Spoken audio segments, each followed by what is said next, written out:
aujourd'hui 72 millions de produits, de l'usine à la caisse. Elles vont donner aux retailers une information capitale qui n'existait pas dans leur système. Nous enregistrons qui l'a manipulé, ce produit, où, quand, comment et pourquoi, ce qui devient un merveilleux outil de contrôle de l'ensemble des opérations. Tout ce qui se mesure s'améliore. Les retailers sont assis sur une mine d'or de data. Bonjour, je m'appelle Yves Curtat, je suis le CEO et le fondateur de Retail Reload. Alors, comment j'arrivais à fonder cette société qui propose une solution Next Level RFID? J'étais tout simplement consultant en retail innovation pour un peu plus de 20 ans. Et à la faveur d'une mission pour Nespresso, j'ai proposé de mettre en œuvre cette technologie. Et je me suis aperçu qu'elle était déjà largement exploitée dans le retail, puisque notre marché qui devrait faire à peu près 4 milliards en 2030 fait déjà aujourd'hui un peu plus d'1 milliard, le marché du software RFID, et qu'elle était essentiellement exploitée pour ça, c'est-à-dire sa capacité à compter très très vite et de manière très très précise.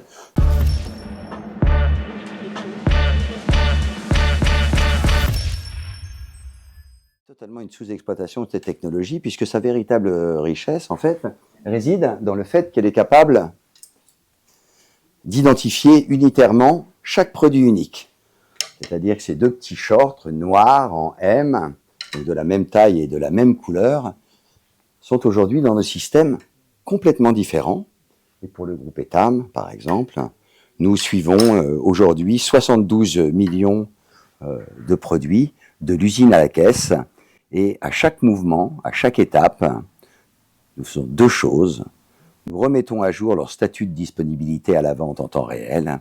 Et en plus, nous enregistrons qui l'a manipulé, ce produit, où, quand, comment et pourquoi, ce qui devient un merveilleux outil de contrôle de l'ensemble des opérations.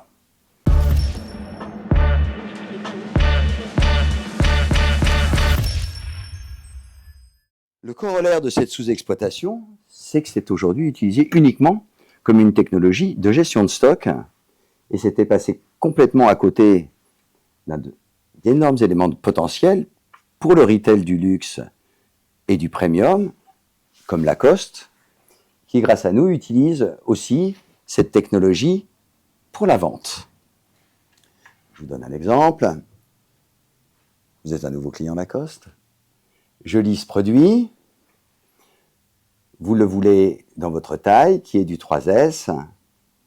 Grâce à ça, la première chose, c'est que notre vendeur va savoir en temps réel où se trouve le produit et s'il est disponible à la vente. Alors, selon les magasins Lacoste, soit les vendeurs vont les chercher eux-mêmes, soit, comme dans le flagship des Champs-Élysées, ils ne vous quittent plus. Vous ne restez plus sur la surface de vente à attendre seul, qui est toujours assez frustrant. Aujourd'hui, typiquement dans les magasins avec stockistes, Lacoste va envoyer, le vendeur Lacoste va envoyer la demande de préparation pour qu'un de ses collègues les prépare en backstock et vous les amène. Et c'est là aussi, quand on utilise cette application pour la vente, et cette technologie pour la vente, en la couplant au QR code, puisque ce sont deux technologies qui permettent d'identifier unitairement les produits, que le contrôle des opérations devient le plus intéressant, puisque la majeure partie de la masse salariale d'un retailer se trouvait de ses vendeurs. Et qu'aujourd'hui, les magasins sont des boîtes noires, et que personne ne sait ce que font ces milliers de vendeurs toute la journée dans ces centaines de magasins. Après, il y a un bon vieux principe du retail qu'il ne faut jamais oublier, quelles que soient les évolutions technologiques, ce principe reste vrai, tout ce qui se mesure s'améliore. Donc quand vous arrivez, grâce à une techno, à mesurer l'efficacité de chacun de vos vendeurs, croyez-moi, personne n'a envie d'être le dernier de la classe, et curieusement, les taux de conversion s'améliorent, l'efficacité opérationnelle s'améliore, mais aussi le rendement des magasins et leur organisation.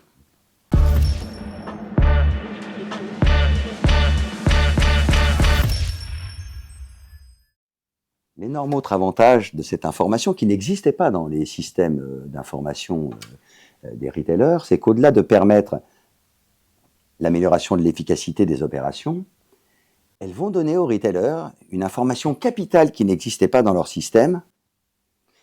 C'est est-ce que ce produit plaît ou est-ce qu'il ne plaît pas? Aujourd'hui, la seule chose qu'on sait, c'est est-ce qu'il est acheté ou est-ce qu'il n'est pas acheté. Alors, je vais vous donner quelques cas d'usage particulièrement intéressants et rémunérateurs pour les retailers. Un de leurs premiers problèmes, ce sont les invendus. Voilà. Donc, comment allons-nous détecter très très vite avec cette nouvelle information, qu'on va appeler l'information de l'APIL produit, comment va-t-on détecter les invendus? Eh bien, ce sont tout simplement des produits qui non seulement ne sont pas achetés, mais ne sont pas du tout demandés. Donc là où il faut normalement un bon mois à un retailer pour détecter un futur invendu, là il faut 5 jours. Comment détecter les produits qui ont des problèmes de taille et qui vont générer ces fameux retours web qui ruinent les PNL omnicanal des retailers? Voilà, c'est très simple. C'est un produit qui est très demandé, donc lui il plaît, mais qui n'est jamais acheté. Dans ce cas-là, la martingale est simple, on envoie quelqu'un juste physiquement vérifier à quoi correspond cet accident statistique.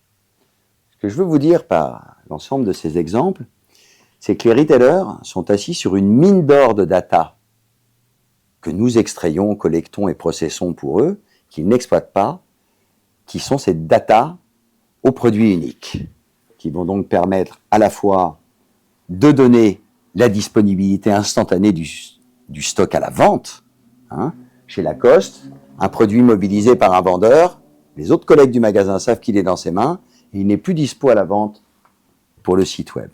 Et qui vont aussi permettre, comme vous l'avez vu, de contrôler la qualité du travail des fournisseurs. Est-ce qu'ils dérivent de taillants? Est-ce qu'ils livrent des produits qui ont des problèmes de qualité? Ou de contrôler l'efficacité de l'ensemble de ces opérations. Et bien sûr, de bloquer les fraudes.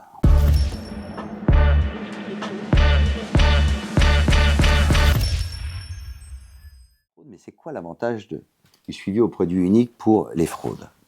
Je vais vous donner un exemple. Ça coûtait auparavant près de 900 000 € par an chez Etam. Les clients indélicats achètent ce produit, rentrent chez eux, le lèchent chez eux, reviennent avec le ticket de caisse en magasin, vont prendre un produit équivalent en réserve, en surface de vente, reviennent à la caisse et demandent avec leur ticket de caisse qu'on les rembourse. Aujourd'hui, c'est impossible, parce que celui-là, son statut, c'est qu'il est on shelves, donc nous ne le remboursons pas. En revanche, si le client revient avec ce produit, celui-là a été vendu et nous allons rembourser le client. Et en plus, si ce client est porteur d'une carte de fidélité, comme nous avons gardé l'ensemble de l'historique de ce produit, il suffirait de lire le QR code pour qu'il soit automatiquement remboursé.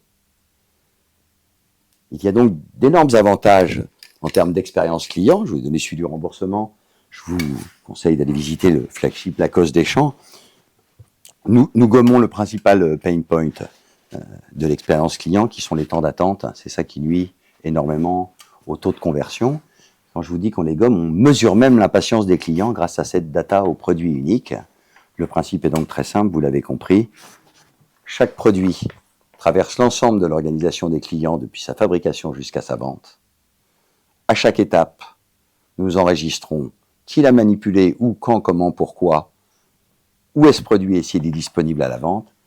Et nous sommes le parfait reflet de l'efficacité des opérations et le révélateur de tous les points d'optimisation de cette organisation qui, de toute façon, reste tendue sur un seul objectif, amener le bon produit au bon client, au bon endroit et au bon moment.